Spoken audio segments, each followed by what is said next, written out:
Good morning, welcome back to a new blog.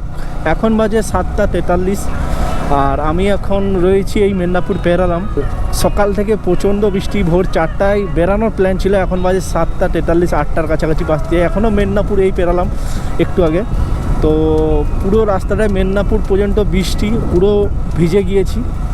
আর এই সাইডে মেদিনীপুরের পর দেখলাম এই সাইডে কোনো রকম বৃষ্টি নেই। তো আমার সঙ্গে আমার বন্ধু মিন্ময় রয়েছে আমার বাইকে, তো আরেকটা বাইক রয়েছে, সেটাতে দুজন রয়েছে। তো 4 জন মিলে যাচ্ছি বেলপাহাড়ি। আর বেলপাহাড়ি গিয়ে সেখানে রুম বুক করা আছে, আমি সব ডিটেলে বলবো। আমি এখন এই ঢেড়ুয়া রোড হয়ে বেলপাহাড়ি ঢুকবো, ঝাড়গ্রাম ঢুকবো না।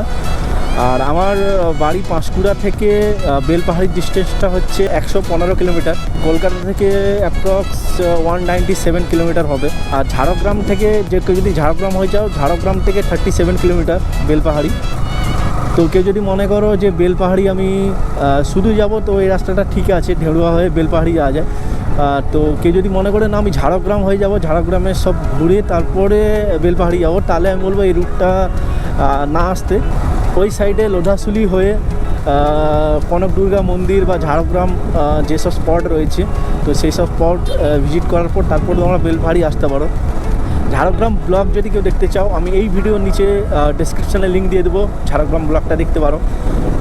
তো ঝাড়গ্রামে কী কী স্পট রয়েছে সেগুলো সবই আমি দেখিয়েছি। আর আজকে এখন যাচ্ছি বেলপাহাড়ি, সমস্ত স্পট আমি ঘুরবো যদি বৃষ্টি না হয়, কারণ ওয়েদার সকাল থেকে বৃষ্টি প্রচণ্ড হচ্ছে। মেদিনীপুর অবধি এসেছি পুরো ভিজে ভিজে। ভাবলাম এই সাইডটা বৃষ্টি হবে না, ঠিকই এই সাইডটা বৃষ্টি হয়নি, বাট মেঘ এখনও ঝুলে আছে, তাই অনেকটাই লেট। ভোর 4টায় উঠেছি, 4টা উঠার পর দেখলাম বৃষ্টি হচ্ছে। কিছু করার নেই, বাড়ি থেকে বেরিয়েছি প্রায় 5:30, 6টা হবে। আমার কাছে রেনকোট আছে, বাট আমার সঙ্গে যে আছে তার সেই রেনকোট আনেনি, তাই জন্য একটু অসুবিধা হচ্ছে। বৃষ্টি যেখানে হচ্ছে আমাকে দাঁড়িয়ে যেতে হচ্ছে। ভাবলাম মেদিনীপুরে রেনকোট কিনবো, কিন্তু দেখলাম এই সাইডটা বৃষ্টি হয়নি। তো বৃষ্টি না হওয়ার জন্য প্ল্যান চেঞ্জ হয়। আমি এখন ঢেড়ুয়া পেরিয়ে কামাখ্যা ব্রিজে রয়েছি। তো এখান থেকে বেলপাহাড়ি হচ্ছে 41 কিলোমিটার, 8:38। তো এরপর বেলপাহাড়ি ঢুকবো, ডাইরেক্ট বেলপাহাড়ি ঢুকে ব্রেকফাস্ট করবো, তারপরে হোটেলে ঢুকবো, তারপরে ফ্রেশ হয়ে বেরাবো।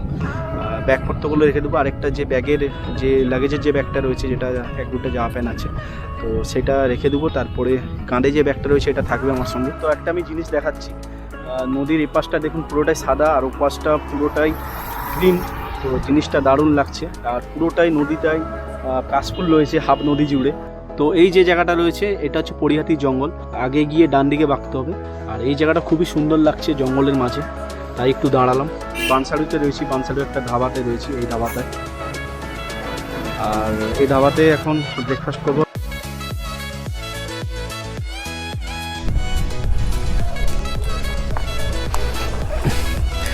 তো এখন ব্রেকফাস্ট কমপ্লিট।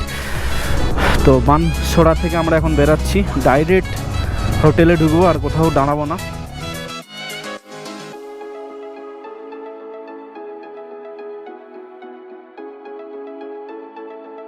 আমি জানি না দেখা যাচ্ছে কি না ক্যামেরাতে, বাট ওই দেখুন দূরে সব পাহাড়,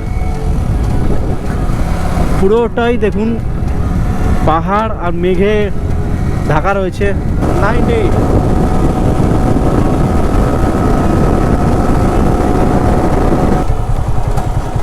তো আমরা পৌঁছে গেছি রাজ হোমস্টেতে। বেলপাহাড়ি থেকে বেশি দূরে নয়, বেলপাহাড়ি বাজার থেকে 5 মিনিটের।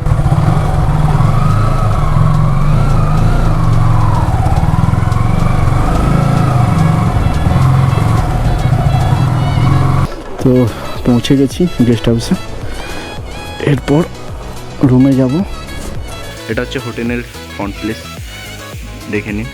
আর এখানে সব পার্কিংয়ের জায়গা রয়েছে, দেখুন বাইকটা পার্কিং আছে আমার। আর এটা হচ্ছে বেরানোর গেট। তো এখন আমরা বেরিয়ে যাচ্ছি।